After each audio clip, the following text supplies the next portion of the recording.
बहुत समय पहले की बात है। एक गांव में एक लकड़हारा रहता था जिसका नाम सुधाकर था। वो बहुत ही सीधा साधा और ईमानदार व्यक्तित्व वाला व्यक्ति था। वो अपना जीवन व्यापन करने के लिए जंगल से लकड़ी काट कर लाता और उन कटी लकड़ियों को बाजार में बेचकर उसी से अपना गुजारा किया करता था। इसी प्रकार वो रोज नित्य जंगल में जाकर लकड़ियां लाया करता था।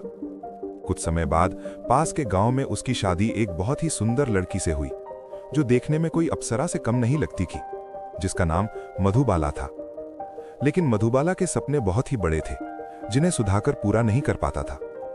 वो अपने पति से कहती कि स्वामी, आज मुझे एक बनारसी साड़ी लाकर दो, मुझे नई साड़ी पहननी है। लेकिन बेचारा सुधाकर करता भी क्या, लकड़ी काट कर जो पैसा मिलता था उससे सिर्फ घर का खाने पीने का ही गुजारा होता था। अपनी पत्नी मधुबाला के लिए बनारसी साड़ी कहां से लाता। सुधाकर प्यार से मधुबाला से कहता, मैं और ज्यादा लकड़ी काट कर लाऊंगा और उन्हें बेचकर तुम्हारे लिए एक अच्छी सी बनारसी साड़ी लेकर आऊंगा। मेरी बिल्लो रानी, तुम चिंता मत करो, मैं कुछ दिन में तुम्हें साड़ी लेकर दे दूंगा। लेकिन सुधाकर जो भी लकड़ियां काट कर लाता उनसे केवल घर का खर्च ही पूरा हो पाता था। एक दिन लकड़हारा सुधाकर जंगल में लकड़ी काटने गया हुआ था। मधुबाला की एक पड़ोसन थी जिसका नाम चमेली था। चमेली मधुबाला के पास आकर कहती है कि चलो आज हम दुकान पर चलते हैं और अपने घर के लिए राशन लेकर आते हैं। तुम भी मेरे साथ चलो, मैं अकेली जा रही थी, मैंने सोचा कि तुम्हारा साथ भी मिल जाएगा और थोड़ा घूम कर भी आ जाएंगे। चमेली के जिद करने पर मधुबाला और चमेली पास के बनिए की दुकान पर सामान लेने के लिए पहुंचे। उस दिन बनिया किसी काम से बाहर गया हुआ था। उसकी जगह उसका लड़का दुकान पर बैठा था जिसका नाम मोहित था। वो बहुत ही हष्ट पुष्ट था। मोहित के चेहरे पर एक चमक थी और शरीर बहुत ही बलवान था।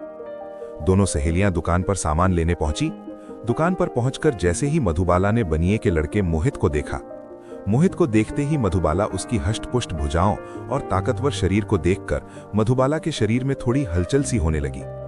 मोहित जैसे ही सामान देने के लिए पीछे मुड़ा तो बस मधुबाला की खूबसूरती को देखकर उसका मन भी मचलने लगा और मधुबाला उसके चेहरे को एकटक देखती रही, जैसे उसे कोई जीवन की सबसे अनमोल चीज उस वक्त मिल गई हो।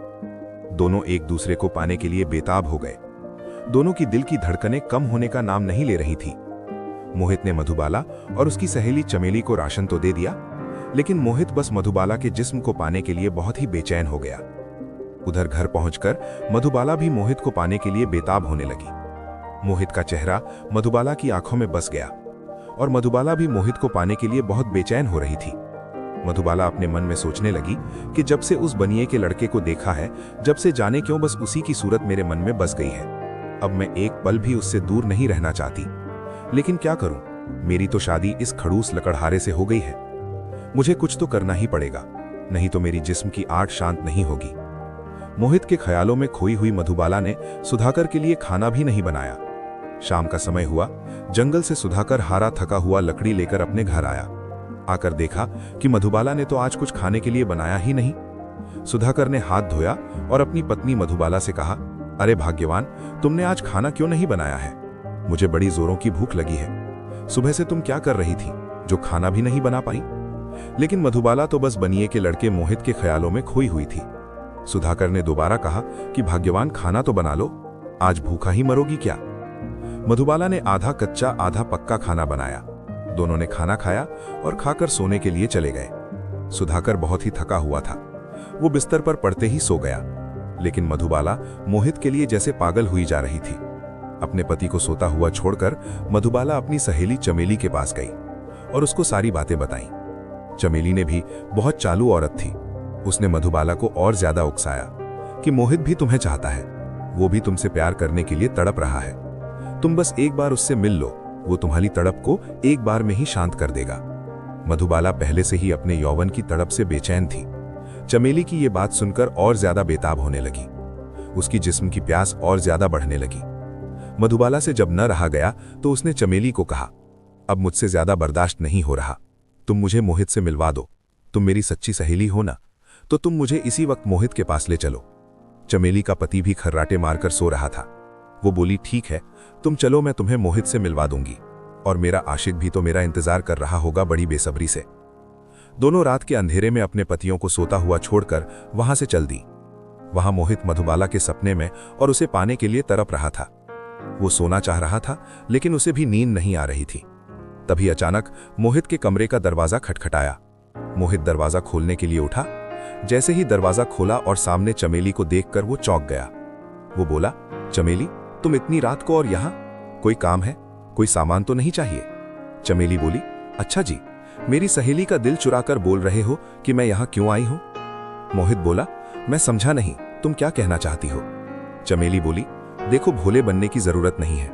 मैं जानती हूं कि तुम मेरी सहेली मधुबाला को चाहते हो। अगर मैं तुम्हारी बात करवा दूं तो बताओ इसके बदले मुझे क्या मिलेगा? मोहित ये सुनते ही खुशी से पागल हो गया और उसकी दिल की धड़कनें तेज हो गईं। वो बोला, जो तुम चाहोगी। चमेली बोली कि एक रात तुम्हें मेरे साथ भी गुजारनी होगी। मोहित ऐसा मौका नहीं गंवाना चाहता था। वो बोला, मुझे मंजूर है। चमेली बोली, तो ठीक है। कुछ दूर खड़ी मधुबाला को लेकर वो जैसे ही दरवाजे के पास आई, उसे देखकर मोहित मधुबाला को पाने के लिए पागल सा हो गया। मधुबाला को उसने अपनी बाहों में जकड़ लिया। पूरी रात दोनों ने भरपूर प्यार किया और जैसे ही सुबह के 4 बजते ही मधुबाला बोली, मेरा पति जाग जाने वाला होगा, मुझे अभी जाना होगा, नहीं तो उसे शक हो जाएगा। दोनों सहेलियां वापस अपने घर चुपके से आकर चारपाई पर लेट गईं। मधुबाला अब पूरी तरह से शांत हो चुकी थी।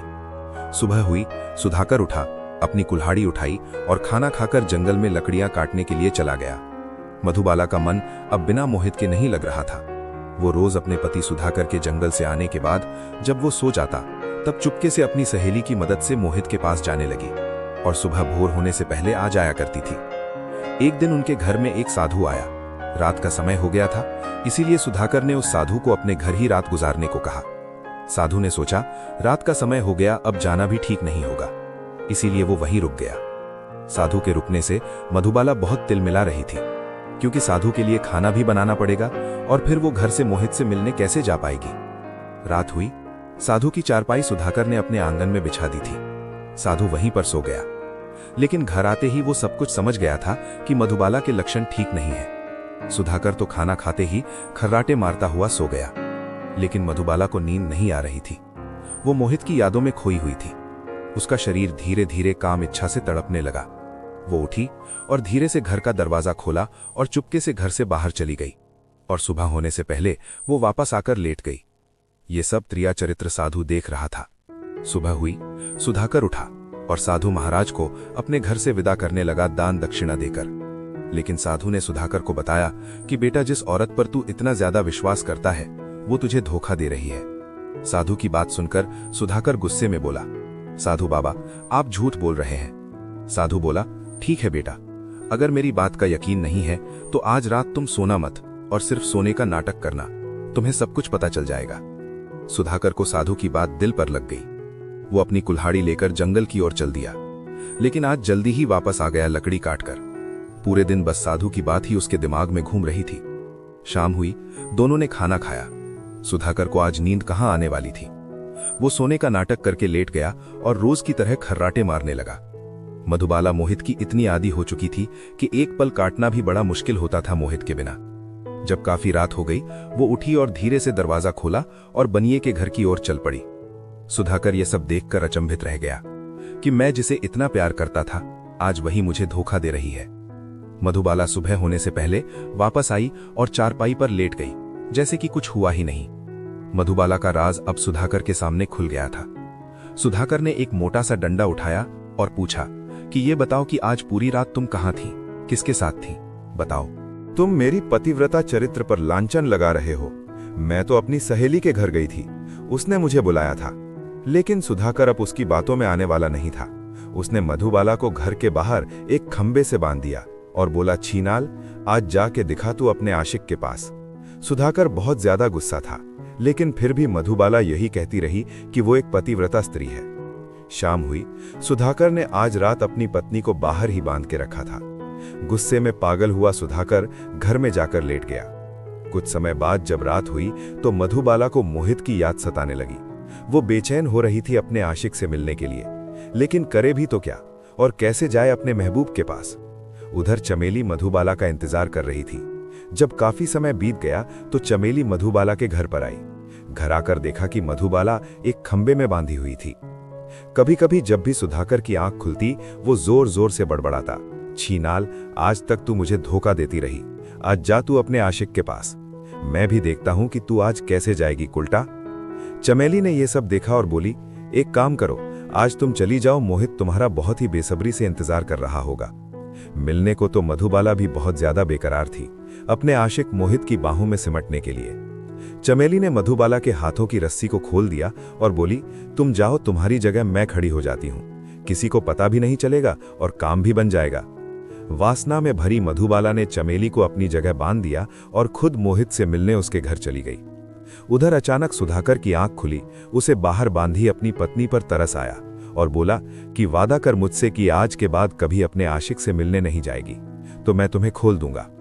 लेकिन बाहर से कोई आवाज नहीं आई।